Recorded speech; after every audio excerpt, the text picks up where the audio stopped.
दोस्तों इस वीडियो में बात करने वाले हैं आईसीआईसीआई प्रूडेंशियल लाइफ इंश्योरेंस के बारे में और इस उत्तर का जवाब देने की कोशिश करेंगे कि इस स्टॉक को बाई किया जाए या नहीं किया जाए। दोस्तों आईसीआईसीआई प्रूडेंशियल लाइफ इंश्योरेंस के अलावा दो बड़े दिग्गज प्लेयर भी लिस्टेड है। एक है एसबीआई लाइफ इंश्योरेंस और दूसरा है एचडीएफसी लाइफ इंश्योरेंस। तो तीन बड़ी कंपनियां हैं इंश्योरेंस स्पेस में आज की तारीख में जो लिस्टेड है। दोस्तों इस वीडियो में हम चार चीजों को डिटेल में जानेंगे। पहला है क्वार्टर फोर का रिजल्ट हम आपको बताने वाले हैं। कंपनी के बारे में हम आपको थोड़ा सा बताएंगे।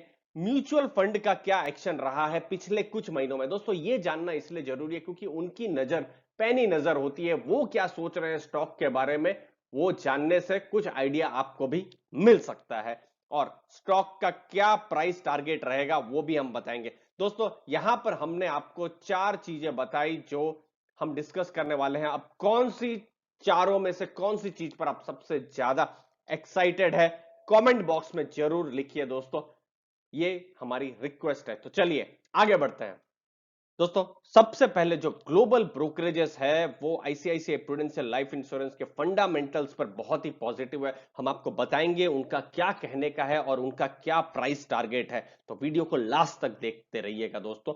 31.5% ईयर ऑन ईयर डिक्लाइन हुआ है मार्च क्वार्टर में जो नेट प्रॉफिट है वो दोस्तों, और नेट प्रॉफिट आज की तारीख में है 178 करोड़। अब रीजन क्या है? क्योंकि इन्वेस्टमेंट इनकम गिरी है क्योंकि मार्केट खराब था मार्च महीने की अगर हम बात करें दोस्तों। लेकिन कंपनी ने एक बहुत ही पॉजिटिव दोस्तों 21% यानी 21% ईयर ऑन ईयर ग्रोथ किया है value of the new business में, जिसको वीएनबी कहा जाता है दोस्तों।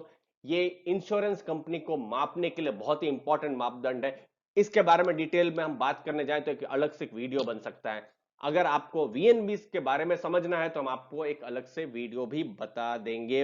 आप जरूर कमेंट बॉक्स में बताइए अगर आप इंटरेस्टेड है तो वीएनबी हो गया है 1605 करोड़। तो ये था ब्रॉड आइडिया क्वार्टर फोर का रिजल्ट पर। अब थोड़ी कंपनी के बारे में आपको बता दे डिटेल्स। दोस्तों स्टॉक प्राइस भी जो है वो आप देखेंगे 10% से ऊपर हम देख पा रहे हैं जैसे ही रिजल्ट आया है उसके बाद। मार्केट कैप देखिए 52,000 करोड़ की है, यानी एक लार्ज कैप की कंपनी है दोस्तों। स्टॉक प्राइस आप देखेंगे ये तो बदलता रहता है, 360-70 के आसपास आप इसका स्टॉक प्राइस देखेंगे दोस्तों। आरओसी जो है 19.3 है जो बहुत ही अच्छा कहा जाएगा।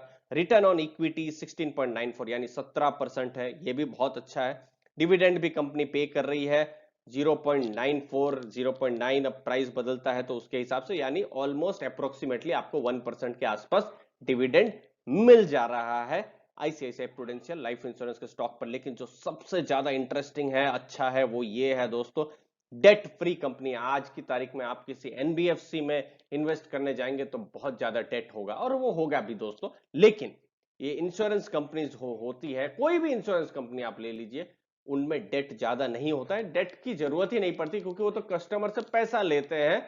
जो भी उनकी जो इंश्योरेंस पॉलिसी है उनके लिए तो बिल्कुल जीरो डेट कंपनी है दोस्तों। तो जो बहुत बड़ा पॉजिटिव है वो ये है।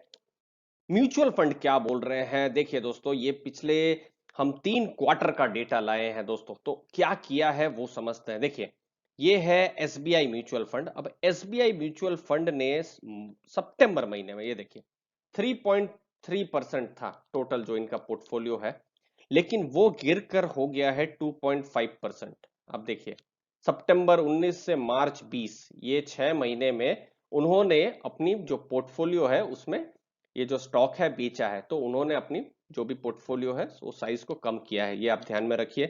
दूसरा है आदित्य बिरला सन लाइफ म्यूचुअल फंड, उनका क्या है 0.529 उनके पोर्टफोलियो का पूरा हिस्सा था और वो भी गिरकर 3.2 हो गया है, यानी वो भी स्टॉक को बेच रहे हैं। तो दो म्यूचुअल फंड हमने देखे, बड़े म्यूचुअल फंड जो इस स्टॉक को पिछले 6 महीनों में बेच रहे हैं दोस्तों।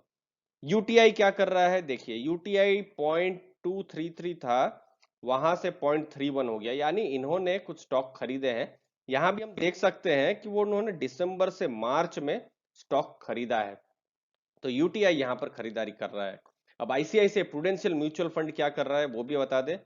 उन्होंने 2.245 था, फिर वहां से उन्होंने सेलिंग की, देखिए 1.77 तक गए दिसंबर महीने में। लेकिन इस मार्केट में ये जो जनवरी फरवरी मार्च है क्वार्टर 5 में, उन्होंने देखिए उन्होंने भी अच्छी खासी बाइंग की है।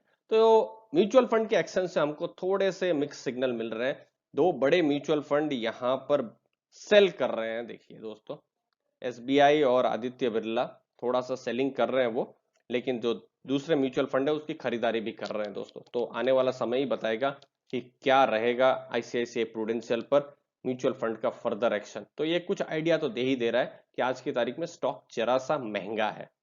क्वार्टर 4 में दोस्तों क्या क्या ब्रॉड बातें निकल कर आई है दोस्तों।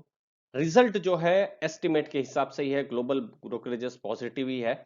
जो वैल्यू ऑफ न्यू बिजनेस है वो भी देखिए 12%, देखिए 12% का इसका इंप्रूवमेंट हुआ है, क्योंकि प्रोटेक्शन नॉन प्रोटेक्शन जो यूलिप पॉलिसी है उनका मिक्स करके इंप्रूवमेंट हुआ है दोस्तों। और ये जो वीएनबी मार्जिन का जो इंप्रूवमेंट हुआ है क्योंकि प्रोटेक्शन मिक्स बढ़ा है, ये देखिए 18% क्वार्टर 4 में, 15% पूरे साल में हुआ है और 9% ही था पिछले साल में। यानी जो बिजनेस का जो वीएनबीज है उनका जो मार्जिन्स है वो अच्छे खासे बढ़े हैं, और ये चीज को अच्छे से एनालिसिस की जाती है जब भी कोई लाइफ इंश्योरेंस कंपनी को एनालिसिस किया जाता है। आगे बताते हैं दोस्तों कंपनी ने क्या कहा है, कंपनी का क्या गाइडेंस है। तो आगे का अगर आप 4-5 साल का अगर आप व्यू ले रहे हैं तो आप क्या सोच सकते हैं। देखिए दोस्तों कंपनी ने बहुत ही इंपॉर्टेंट स्टेटमेंट कही है। उनका कहने का है कि वो बिजनेस को पूरा डबल कर देंगे। जो फाइनेंशियल 19 यानी पिछले साल की जो वैल्यू थी, अगले 4 साल में पूरा बिजनेस को डबल कर देंगे, वैल्यू ऑफ न्यू बिजनेस को। बहुत बड़ा स्टेटमेंट है। यानी अगर बिजनेस डबल होता है दोस्तों ऐसे भी माहौल में, कोरोना वायरस जैसे माहौल में, तो इसका मतलब है स्टॉक प्राइस का भी डबल तो नहीं, आसपास हो जाना। तो ये बहुत ही बड़ा पॉजिटिव गाइडेंस है। लेकिन बिजनेस ने कहा है, अगले 4 साल किसने देखे हैं दोस्तों, तो ये भी ध्यान में रखिए। परसिस्टेंसी रेशियो 83% है, ये बहुत ही इंपॉर्टेंट है दोस्तों। ये 13 महीने का है। 13 महीने का मतलब है कि किसी ने पॉलिसी ली, उन्होंने हर महीने पेमेंट किया या हर साल में पेमेंट किया, जैसा भी, तो 13 महीने का जो है यानी 83% जो भी इंश्योरर्स है इनफैक्ट वो पैसा देते हैं। तो ये बहुत ही इंपॉर्टेंट है। ये बहुत ही इंपॉर्टेंट गाइडलाइन है कि हाँ लोग पैसा देते हैं, इंश्योरर्स पैसा देते हैं, और इंडस्ट्री में ये वन ऑफ द हाईएस्ट है। तो ये सब जो बहुत ही पॉजिटिव गाइडेंस जो है वो हमको मिल रही है। अब टारगेट्स दोस्तों, टारगेट्स में मॉर्गन स्टैनली का कहना है कि जो स्टॉक का प्राइस है अगले 15 दिनों में ये गिरेगा। तो ये बहुत बड़ी स्टेटमेंट है। अगर ये गिरता है तो फिर एक अच्छी अपॉर्चुनिटी बनती है दोस्तों। परसिस्टेंसी ट्रेंड प्रेशर में रहेंगी, यानी जो 83% है ये थोड़ा सा प्रेशर में रह सकता है, क्योंकि रिसेशन की बात चली रही है, थोड़ा सा जॉब मार्केट भी थोड़ा खराब रहने वाला है, तो हो सकता है उसकी वजह से परसिस्टेंसी ट्रेंड खराब रहे। उनका जो टारगेट है इक्वल वेट होके 400 रुपए का टारगेट। तो जो स्टॉक जो बढ़ गया है, आप जो 370-80 के पास देख भी रहे हैं अगर, तो 400 एक टारगेट ठीक ठाक रहेगा अगर आप लॉन्ग टर्म के बारे में सोच रहे हैं, या फिर थोड़ा फॉल का वेट कर सकते हैं। चलिए दूसरा टारगेट हम आपको जल्दी से बता दें दोस्तों। सीएलएसए का कहना है कि कंपनी है प्रोटेक्टेड पूरी प्रोटेक्शन पॉलिसी से, यानी जो लाइफ इंश्योरेंस की पॉलिसी है वो कस्टमर्स या इंश्योरेंस को भी बचा रही है, लेकिन वो कंपनी को भी बचा रही है, ऐसा कहने का मतलब है। वीएनबी मार्जिन बहुत ही स्ट्रांग है और कंपनी टेक्नोलॉजी को अच्छा लेवरेज कर रही है, यानी टेक्नोलॉजी का अच्छा एडवांटेज कर रही है। तो इसका एक बड़ा ही पॉजिटिव है कि किसी को अगर लाइफ इंश्योरेंस लेना है या कोई यूलिप पॉलिसी लेना है तो वो ऑनलाइन भी ले सकते हैं। तो ये कंपनी का एक बड़ा एडवांटेज है। हाँ ये बात सही है कि इक्विटी मार्केट खराब है तो इन्वेस्टमेंट इनकम भी इसकी खराब हो गई है। क्योंकि देखिए दोस्तों, आप जो भी पैसा डालते हैं यूलिप में या मनी बैक कोई भी पॉलिसी में डालते हैं, तो कंपनी क्या करती है, वो पैसों को इक्विटी मार्केट में ज्यादा से ज्यादा पैसा इन्वेस्ट करती है दोस्तों, अलग अलग परसेंटेजेस में। तो इन्वेस्टमेंट इनकम खराब हुई है, तो ये चीज भी, इक्विटी मार्केट खराब है तो ये चीज इंपैक्ट हुआ ही है। क्वार्टर 4 का प्रीमियम 20% डाउन हुआ है, लेकिन प्रोटेक्शन स्केल जो है वो ऊपर हुआ है, तो वो एक बड़ा ही पॉजिटिव है। खैर सीएलएसए ने टारगेट दिया है 420, यानी हमको दो टारगेट मिल रहे हैं, एक है 400 का, एक है 420 का। तीसरा टारगेट बताते हैं आपको।